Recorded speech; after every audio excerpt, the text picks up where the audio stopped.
Also, yes, Howard, I did ignore your Sussex comment because something's off with you today.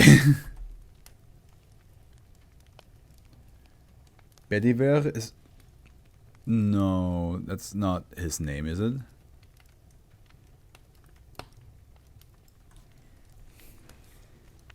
I don't think that's the name I'm looking for.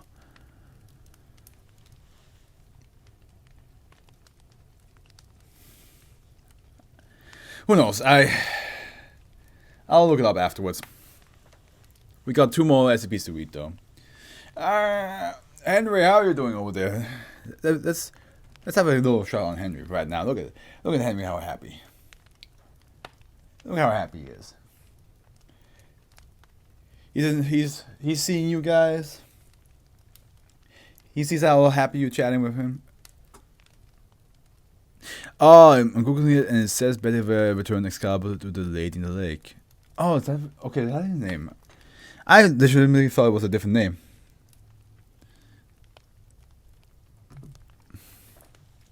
I thought the name started with a G for some reason. Okay. Yeah, that guy. So is that SCP supposed to be like Bediver, but he's holding onto the soul and he's like waiting for the rightful heir? That's what I'm thinking. Hey, Henry. Alright, guys. Valor is our next SCP. Here we go. Euclid. SCP-1778 has been marked as orbital debris from a failed uncrewed Soviet mission. All embedded agents of the Foundation within the most relevant space agencies are to observe SCP-1778 and prevent all research or interaction initiatives related to it. Next time I'm just gonna keep the water 500 milliliter. I put way too much in this girl. Cause like I had 700 milliliters of Gamer Subs. It's too much. 500 milliliters is the perfect amount. I should have listened. How many Soviet SCPs are there? I mean, to be fair, there's like from each nation, there's like a couple SCPs, isn't there? It's just that the Soviet SCPs seem to like stand out the most.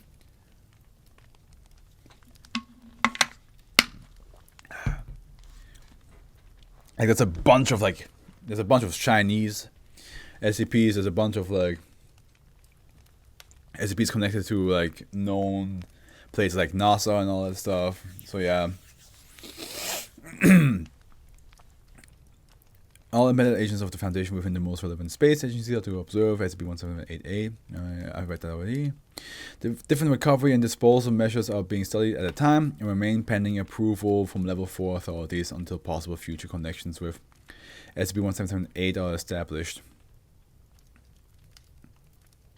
No, I don't mean Russian. I mean specifically from Soviet Russia. That specific area. Yeah, no, I know what you mean. It's just I'm just saying like.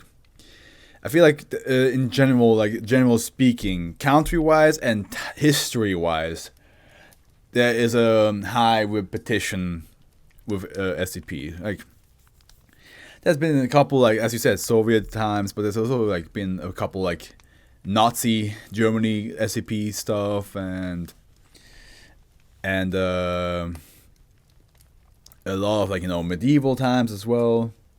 There's an entire group of interest based in Soviet Russia era, so that as well.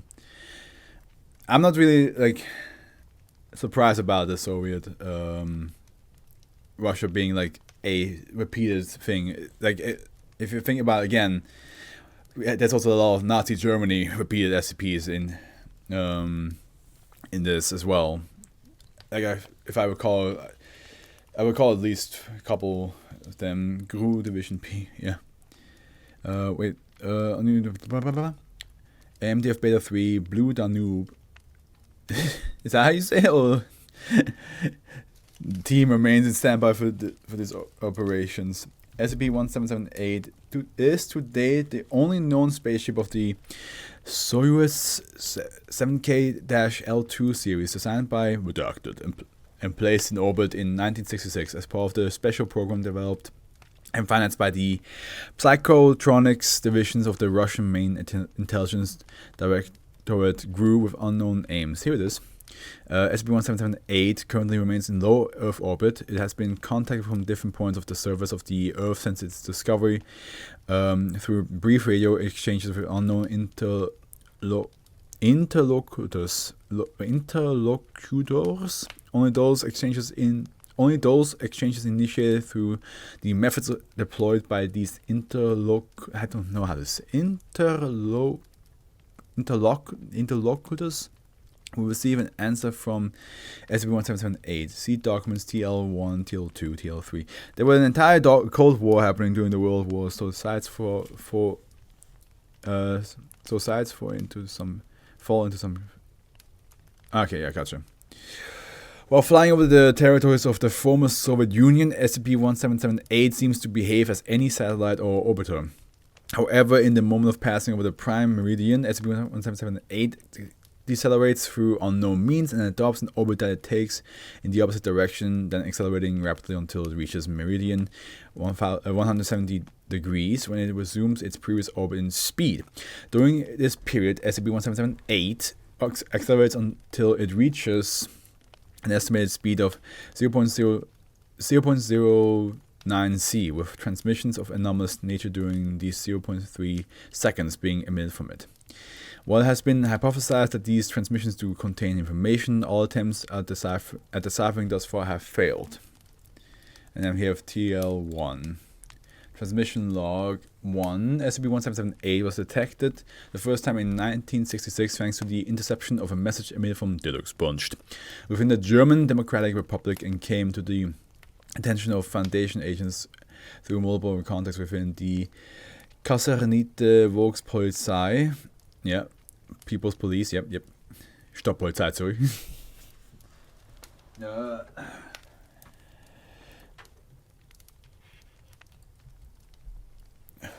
Follows a transcript of the decrypted transmission.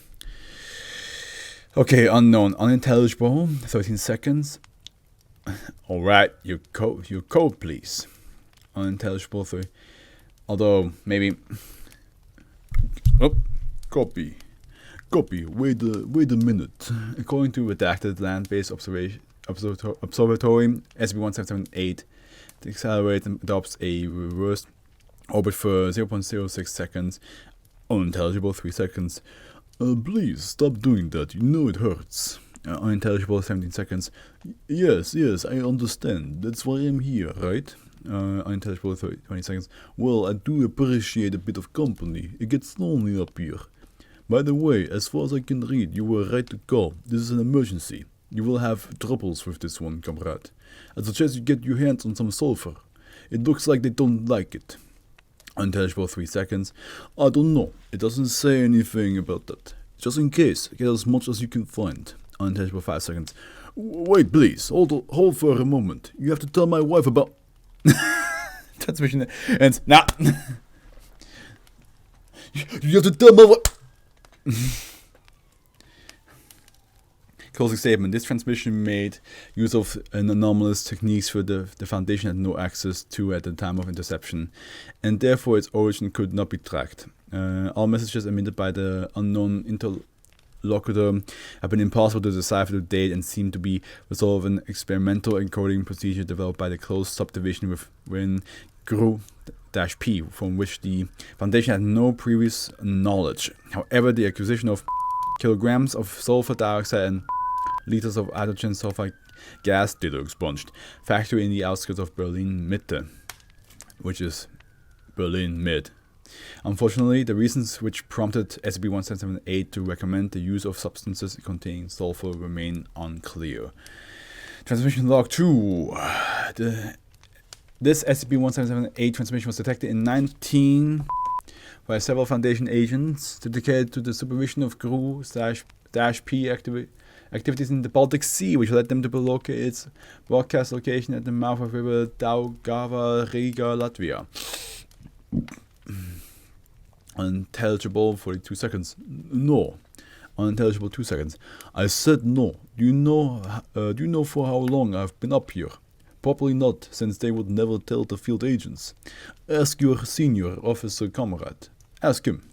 Unintelligible, 23 seconds. Because it was going to be 3 months mission. Unintelligible 18 seconds. Lose count. Are you laughing at me? I may not have clocks or windows, but Commissar told me G was dead, and he let out that he had been years since his spacewalk. Yesterday means cycles ago, by the way. Unintelligible 11 seconds. Wait. According to several observing parties associated with the Foundation, SCP-1778 deaccelerates and adopts a reversed orbit for 0.24 seconds. Screaming anxious, will you damn sons of bitches stop doing that? Do you know how long it would have taken me to read and report what was this ridiculous pamphlet? 5 minutes! 5 fucking minutes! The longer you make me slip, all the more it hurts. Where's the fucking fire? Unintelligible 16 seconds. So what if it eats people? What a thing to say. So what if it eats people, eh? What about my feelings? Unintelligible 4 seconds. Why would I fucking care? I won't ever walk those streets, will I? Fuck, I forgot. Forget it. Open the window upstairs and throw all the things out the street. And I hope you fall and break your neck. Unintelligible 5 seconds. Transmission ends. Damn. That was aggressive. Closing statement, data expunged. Given the far-fetching diplomatic consequences of any interference in this GRU-P operation while in Latvian territory would have provoked Foundation operators did not intervene until they received specific instructions to do so from -2, -10, and -12 were 05-2, 05-10, 05-12, who evaluated the situation in an emergency meeting. GRU-P agents completed their operations which resulted in civilian casualties and redacted. Was later reclassified as SCP. An assault on the vessels these agents were using as a forward operating base in their activities was conducted afterwards. Anomaly sub-safe artifacts were recovered, possibly related to data expunged.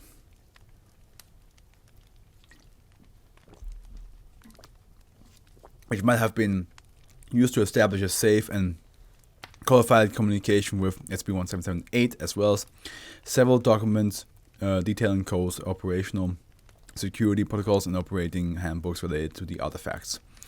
Possible applications of these artifacts are being researched and given the amount of data they provided on SCP-1778 communication systems. They have been assigned to the research personnel of SCP-1778 under the composite designation 2. And the last transmission log, number 3, which happens to be the fucking longest.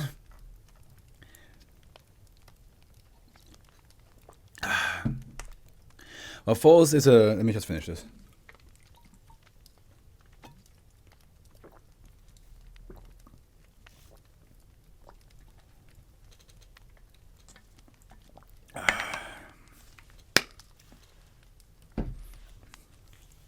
Alright. Well, first is a transcript of the first successful attempt at establishing communication with SCP-1778 under the director of Dr.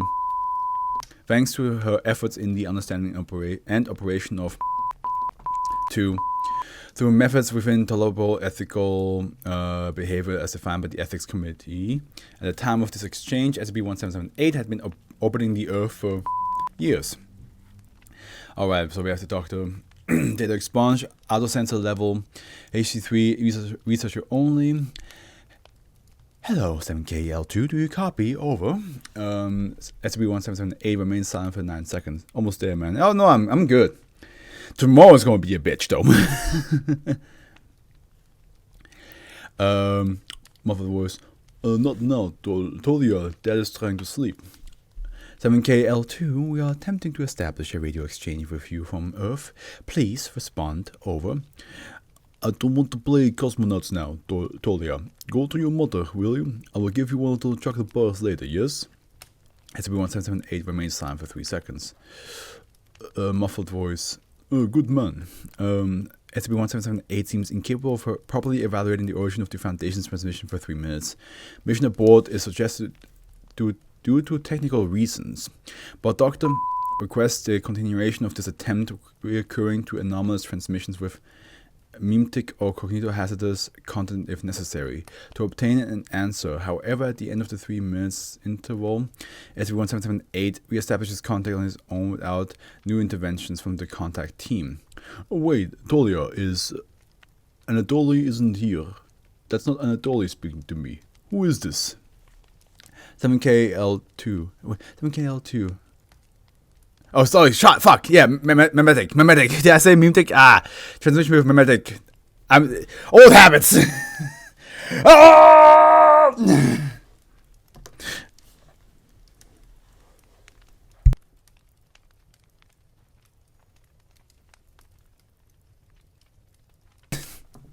Just cancel me.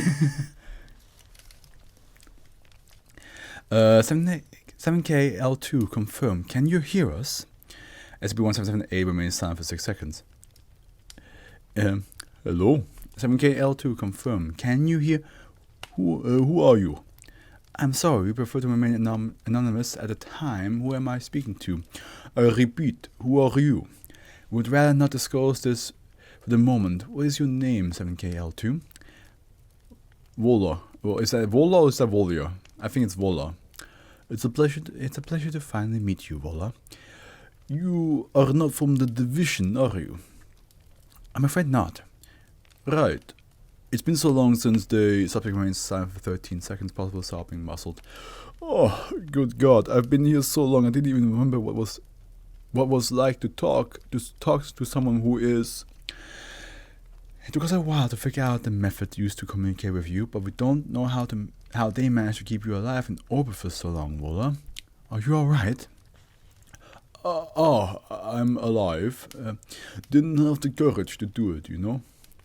To what, Volya? Opening the hatch. Not the one to the archive. I've seen plenty of that one. The other hatch. The one that opens to space. I did not dare. Food and water and air may return.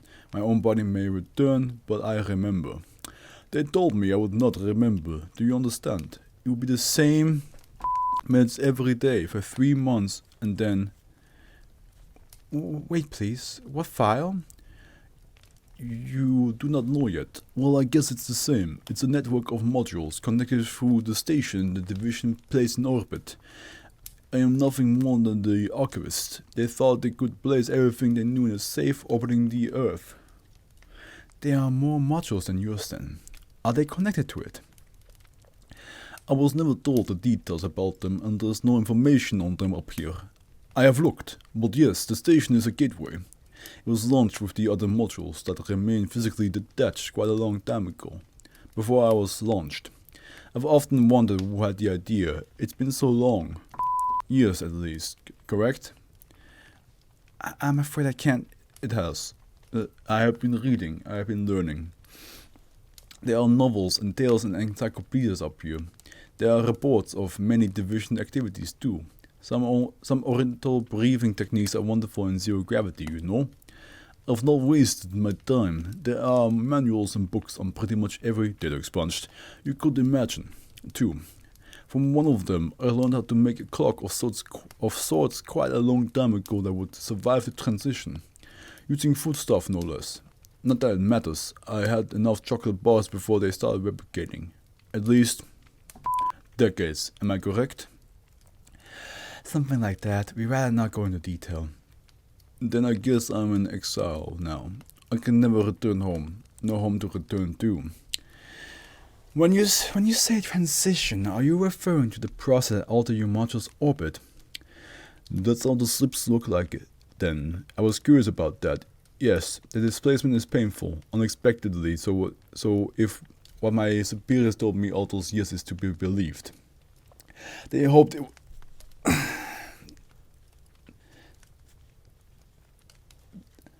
They hoped it would become a closed circuit where I would not remember, where I would remain untouched.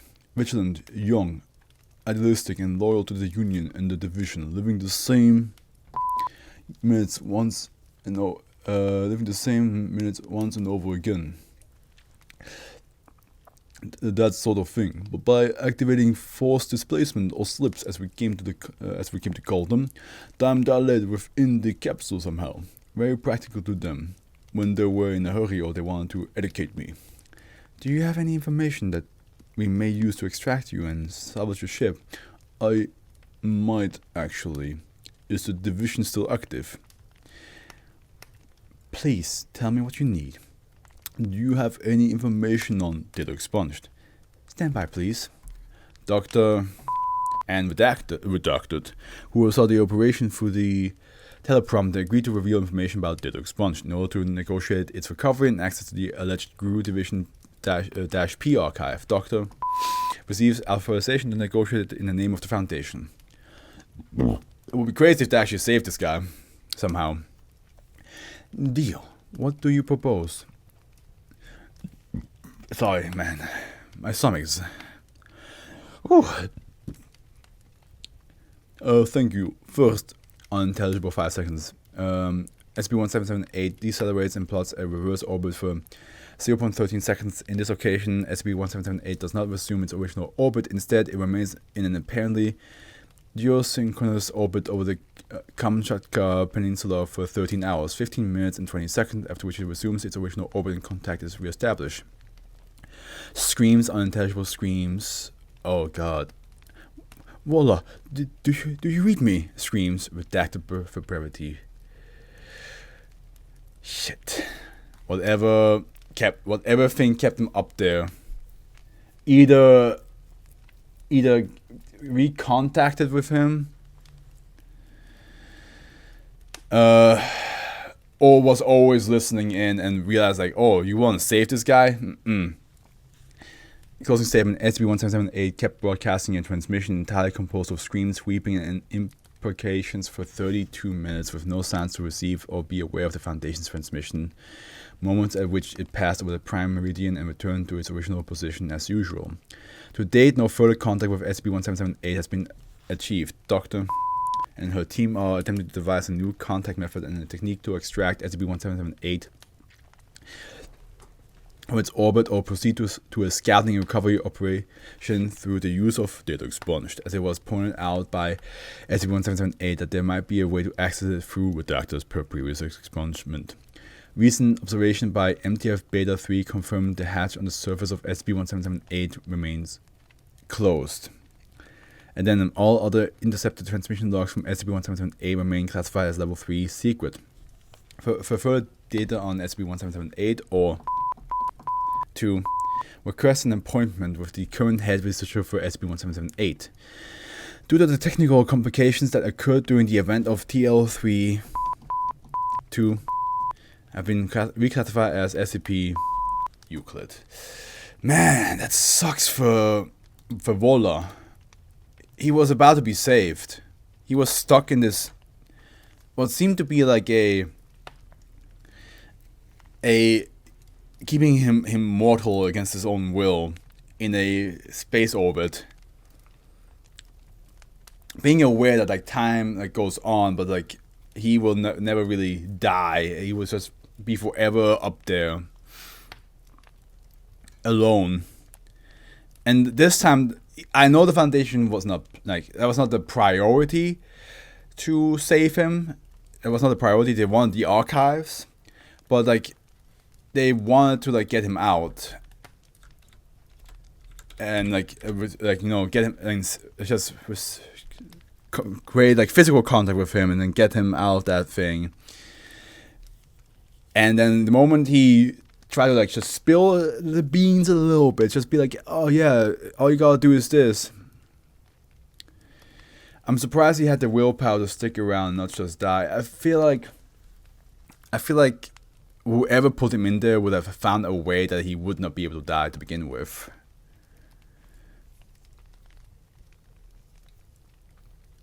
I feel like the moment he pulled, like, as he said, he wants to pull the hatch and throw himself out. I feel like some sort of like anomalous magic would just like, you know, teleport him back in.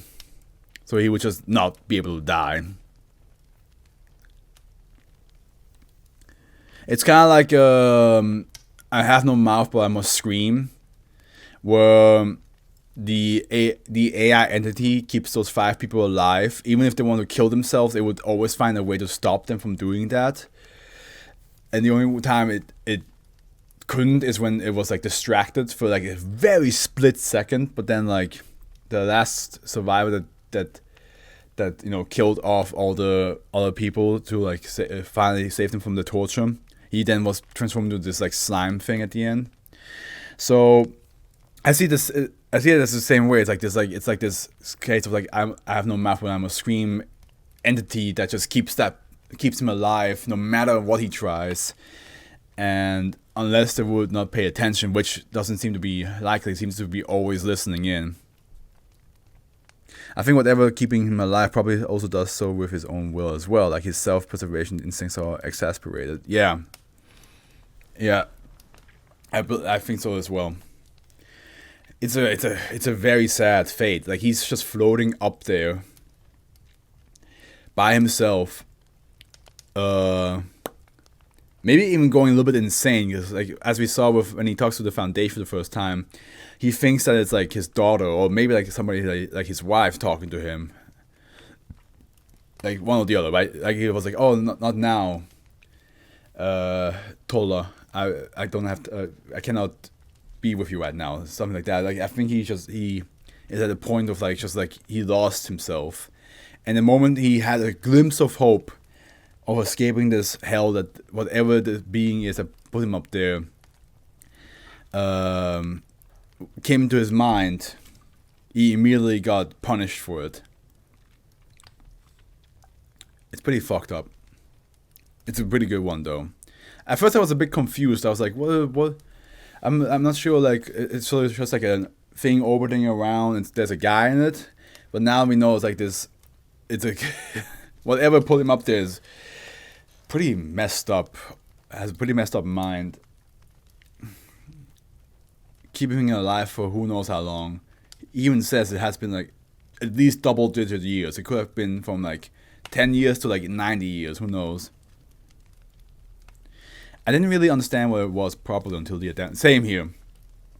Until the addendums, I was like, oh, I understand now. Even the first two addendums didn't fully make sense until the third one. The third one, I was like, now I understand what's happening here. Like, this guy is just stuck.